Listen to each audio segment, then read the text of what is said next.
afternoon, class. Welcome to today's lesson.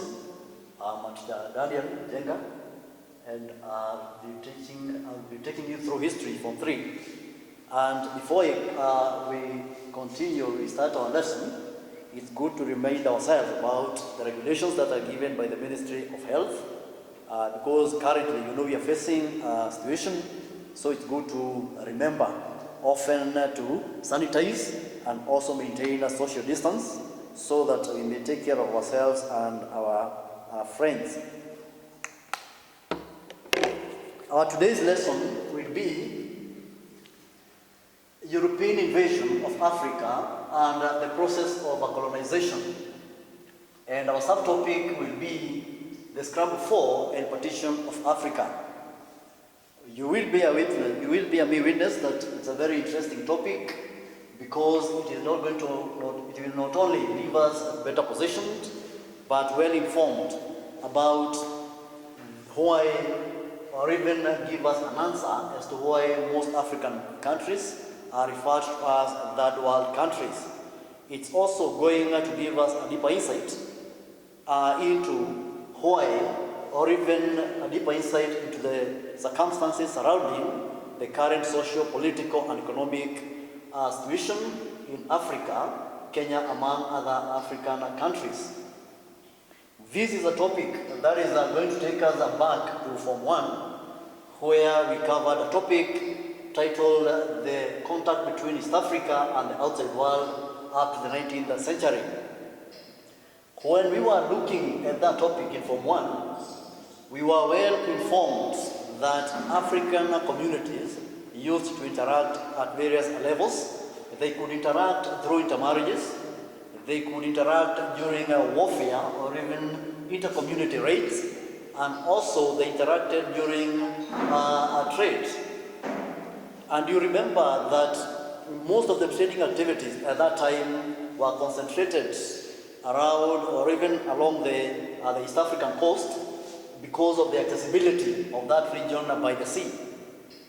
It is out of the trading activities that most European countries were attracted to the African continent. You remember that the basic or the main reason is why we engage in trading activities is to satisfy a need. And through trading activities, we complement each other. When you give out what you have in excess, in exchange of what you need or what you are lacking, thereby satisfying a human need. Through these trading activities, there was an expansion of levels of interaction, that the link between African communities and the outside world was expanded during the Indian Ocean trade. And it is during the Indian Ocean trade that we had a number of visitors from outside the African continent. Among them we had the Persians, we had the Greeks again, we had the Chinese, we have people from the Arabic nations that found their way into African continent. When these people came, others, history has it that, or reminds us that there are other visitors who came for various reasons, like Vasco da Gama, who came as explorers. Others came to spread their religion, that is Christianity, and also the Islamic religion. Others came to Africa as a way of escaping the political and religious persecution in their mother country. We have others again who came here to establish permanent settlement, because Africa was said to be having there is a conducive environment favorable for human settlement. And when all these people came and found themselves at the East African coast, conducting trading activities that were concentrated along that area, remember, a person may ask, why along the East African coast and not any other part? Remember, when these people came, they had a mental picture painted in their minds by the European scholars, who at one point painted a picture about Africa being a dark continent inhabited by man-eaters. So those people could not afford or even could not agree to venture into the interior of Africa for the fear of being attacked by the so-called man-eaters. When they came, they identified an opportunity. Those who came as explorers, those who came as traders, and those who came again to establish their settlement, they had identified an opportunity that was different from the other. And they went back to the drawing board to strategize on how they are going to maximally exploit that opportunity they had identified. And that kind of reason, or even finding a way to exploit that opportunity, found most of these visitors in a common pool whereby they were all interested in sharing, in that they were all interested in controlling the African continent. And because it could not be enough to satisfy their needs, that is why they had to scramble for and again partition Africa. And that is what brings us to this topic, or that is today's topic, the scramble for subtopic, the scramble for and partition of Africa.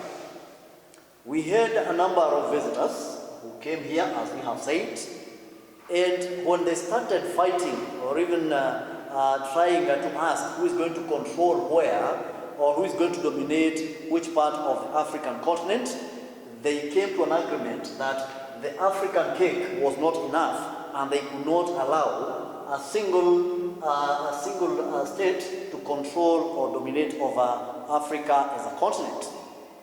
They started scrambling, or rather fighting, and that is what is bringing us now to the last quarter of the 19th century, where we encounter a number of European countries already in Africa who are fighting for colonies. They were fighting for these colonies to boost their socio-political and economic standings, and as a result of that continuous fighting, that is what triggered people like Otto von Bismarck, the then German Chancellor, to convene a meeting, and this meeting was referred to as the Bali Conference of 1884 to 1885, that was to come up with guidelines on how to amicably share or even subdivide Africa among the contenders or else the interested European states. And remember that this Bali Conference, which was held or convened in 1884, they were to discuss about how to divide or to subdivide Africa among themselves, but they paid no regard to the original inhabitants of this country, that is of this continent, that Africans were not consulted. Their needs were not given a consideration, and it was a matter if they were caught by surprise when these things were happening. Having said that, we are going to define a few terms, and the first term we are going to define is the term now. That is, we're going to define a few terms, and the first one is the term scramble. And when we are defining that term, that is scramble, we are told that the term scramble means to rush for, compete, or struggle with others in order to get or do something. As we have said from the introduction part of it, that all these European states found themselves in Africa.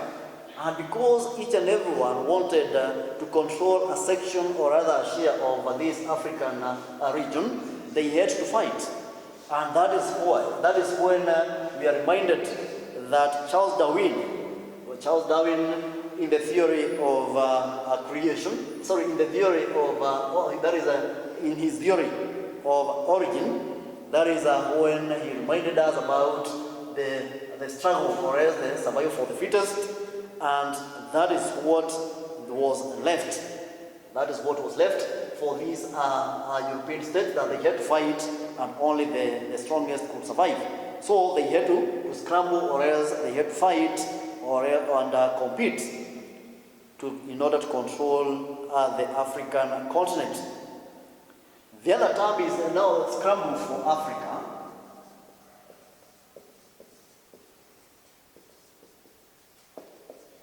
Scramble for Africa, which refers to the Russian struggle for different parts of Africa by European powers in the 19th century.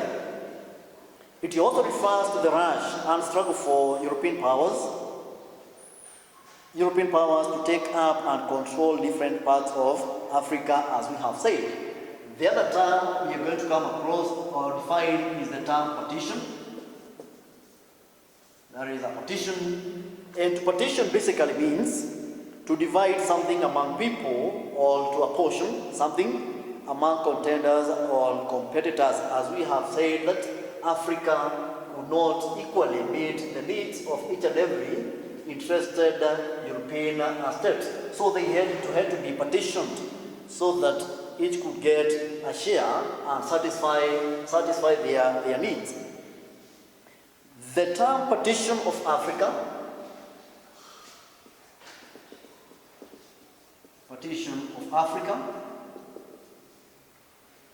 is the other term we are going to define, and it basically refers to the dividing up or the sharing of Africa by European nations during the Bali Conference of 1884 to 1885. And having said that, we are now at a better position to understand the various definitions of the terms scramble for Africa, partition, and partition of Africa. From there, unless there's a question, we can continue and talk about the factors that led to the scramble for, and that is the factors that led to the scramble for colonies in Africa. And the reason as to why human beings continuously fight, even to date, history will leave us at a point of understanding or even classifying the reasons for all these fightings, inter-state fights or inter-community fights. We talk of, for example, cattle raiding among some Kenyan communities, and they raid each other to steal their cattle or else their goat and sheep for the economic value attached to these livestock. So the reason as to why, the factors again, or reasons, they are either social, political, or else economic.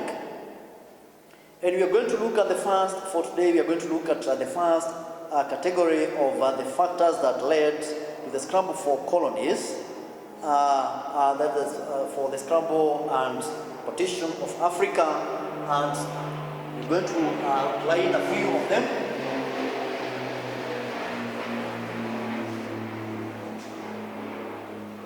So we have factors for the scramble, factors and led to the scramble and partition. Scramble and partition of Africa.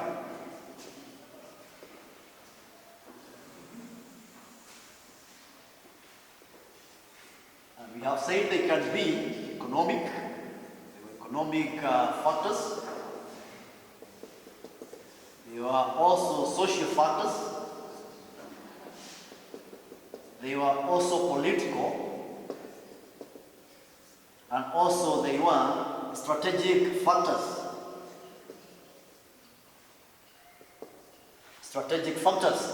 And for today we are going to look at a few of economic factors that led to the scramble for and partition of Africa.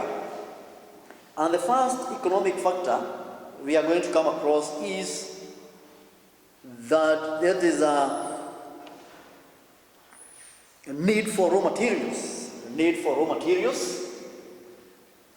And the need for raw materials again brings us to another level of understanding that during this period, that is America, Britain, among other European states, were going through what is called Industrial Revolution, again a topic we covered in Form 2, and the Industrial Revolution was marked by expansion of the existing industrial that is existing industries and introduction of new industries whereby there was an increased demand for raw materials so as to support processing activities and again help meet the market demand for various commodities that was increasing day by day.